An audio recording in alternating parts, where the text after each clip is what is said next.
we're doing that transition thing between Cancer and Leo. I always love the Cancer and Leo transition because it is the king and the queen. They are the two most prominent rulers in our kingdom. And we only get to spend time with them once a year. And so it's been a year since we've been with our Cancerian queen that rules the emotions, that teaches us how to respond and react in ways that are not so moody, that's teaching us how to respond to things emotionally and appropriately. We all get swept away by our emotions, and if we give them too much credit, too much weight, we end up thinking that our feelings are the facts, and they're not. Our feelings are information. So we've been learning about that through Cancer season. We've been learning how to be the benevolent queen that sits on her throne, the master of emotions, abundance, actions, and thoughts. And now we move into Leo season, which is our king. And we are learning how to be the king that sits back and becomes the master of, yes, emotions, actions, money, abundance, and thoughts. And when we're cultivating kings and queens that are strong, that are grounded, that are solid, everything else runs better. One of the dark sides of Leo, as we'll be talking about, is the ego and being driven by things like attention, validation, and drama. So we're going to move into the teaching. This is an edited version of season 5 of my podcast, Star Narrative, where I go through all of the facets of all of the sun signs. They are now on YouTube in a playlist called Astrology for Awakening. I'm also releasing them on Star Narratives. Make sure to follow the podcast, to like and subscribe to YouTube. This way you never miss a video. And I'm putting out so much content right now, and it's designed to help you see yourself more clearly. Really, that's all it is. It's just baseline teachings that spark something in your own mind that will lead you closer to healing, whatever it is that you need to heal in the week that you're listening to the video. All right, if you like my style, I am Nafa Perkins of Electra Astrology, and you can find me at electraastrology.com if you want to book a private reading or see more of my work, whatever. I'd love to work with you. And let's jump into the teaching. Some of us are more aware than others, but there's something about moving into a new state of being blind where you don't really know what's happening and you're desperately trying to hold on to like where you've been and what is familiar. And that is staying in the past. And so what we're doing here is we are working on moving into what is inevitable, all of this new future that we're all going to see. But in order to really do that, it is good to have as much self-awareness as possible. So that's what I cover as I'm talking about sun signs. It's more than just sun signs. It's about how all of these archetypes show up for you personally in your own psychology, and how you then use those archetypes to interact with the world with a deeper sense of your own personal impact, with an ability to really change your perspective and your perception, deal with your emotions in a healthier manner, all the things, because being on autopilot through life just isn't really working anymore, in case you haven't noticed. A lot of people are going to be on autopilot for years and years to come, but those are not you. If you're listening to this, you probably have been awake for a while, but you're definitely doing that awakening. And there's nothing that is wrong about people that are less conscious, and there's nothing that is right about people that are more conscious. It just simply speaks to what lifetime you are in this particular incarnation. Where are you at? If you have discovered astrology, then you are somebody that is wanting to see things with more clarity, wanting to understand your own personal autonomy, your own relationship to spirit in a different way. We are finishing up with Cancer season. So we begin our week with the transition from the sign of Cancer into the sign of Leo. So if you have listened to this podcast for the last few months, you know that we hit Gemini and we start talking about the mind and how your mind is so controlling, and how ultimately it's best to be able to get control of your mind, because your thoughts really shape your perception of things, and your perception is everything. One person might love to sit at the beach because they find the waves really relaxing, and another person might detest the beach because they can't stand the feeling of sand all over their bodies. And it is simply a matter of perception. So your thoughts, Gemini, come in and can change everything for good or for evil. And then we talked about Cancer season, and Cancer is the emotions. Same thing with emotions. They are very useful. They bring us a lot of information, but they can get in and totally be toxic, make every situation way worse and way more uncomfortable, and they can bring us down. So we have learned a lot about thoughts and emotions and the power of those things that we can either use to our benefit, or they can be a big black hole that we fall into. Now we're moving into Leo season. So Leo is a very different energy. We're leaving the waters of Cancer, the cardinal Cancer ruled by the moon, and we're moving into the fire of Leo, which is fixed and it's ruled by the sun.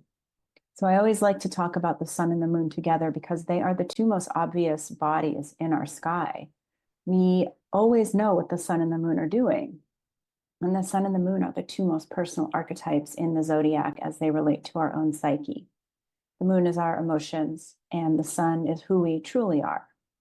When we talked about Aries and Aries season, that is our rising sign, and that talks about how we are perceived by others, how others see us, and then how we, by proxy, see ourselves. But with the sun, we're really deepening into not just how people see us and not how we see ourselves, but who we are, the truth of who we are. And this is a hard concept to grasp because of the ego. And I'm not one of those teachers that's going to talk about the ego and say you have to kill it or you have to shut it down or you have to erase it, because that's not really practical advice. It's not really what we're doing here, because the ego is very valuable.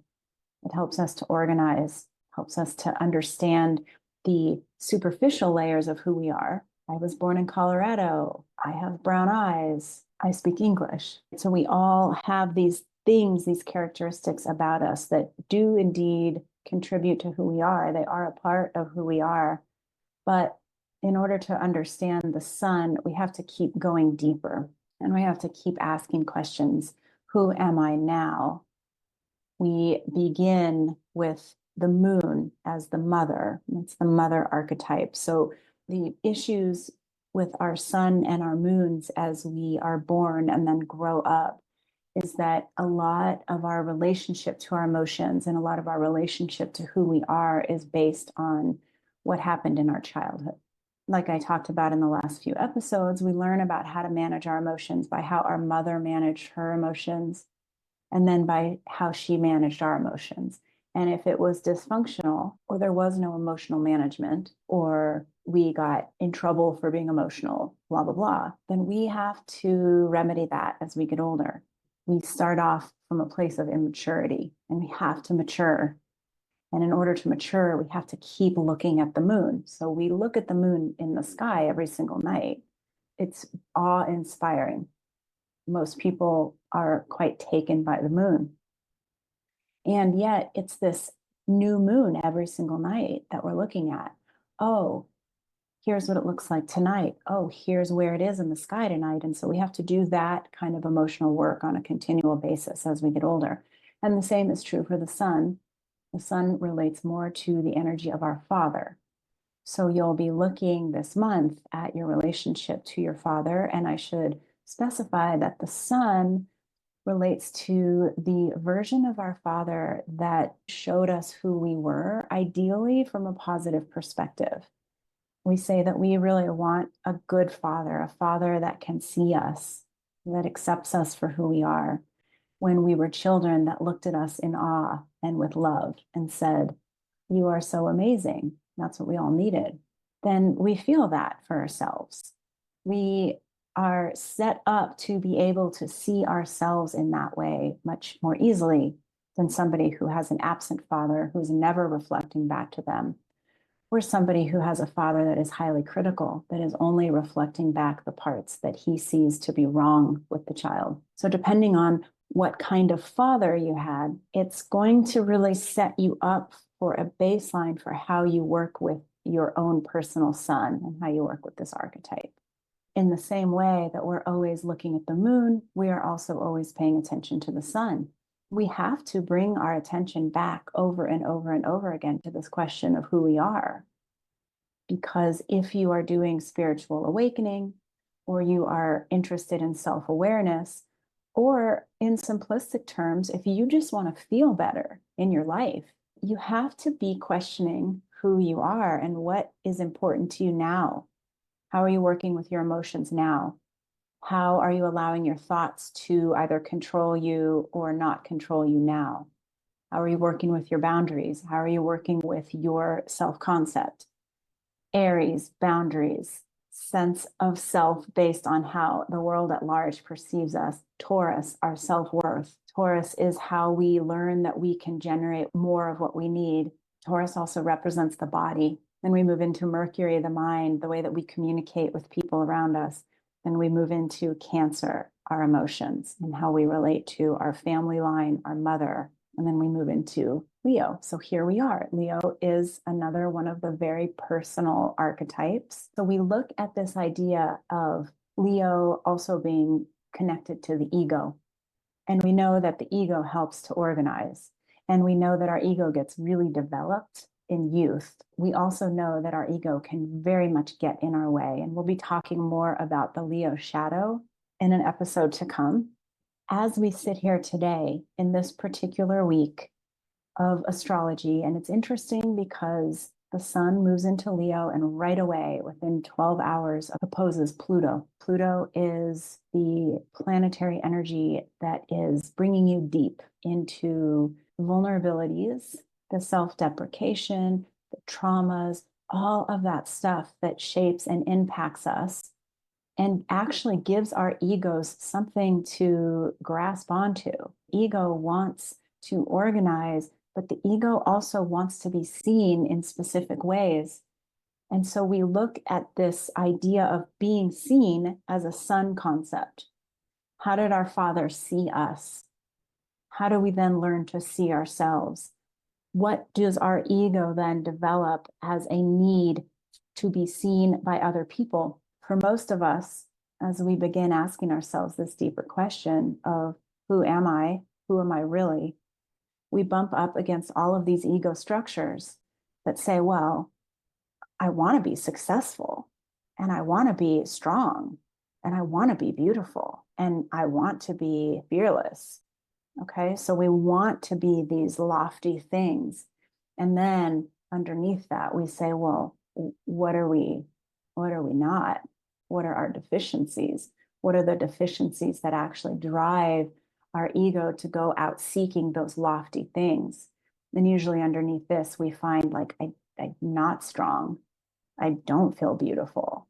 I don't think that I can be successful. As we're dealing with the sun, we really have to get in there and start looking at the parts of ourselves that we don't love very much and that typically haven't been accepted, that we got condemned for or teased for when we were younger, that we hid, we pushed down in favor of covering it up with this more of a grandiose, egoic, look at me.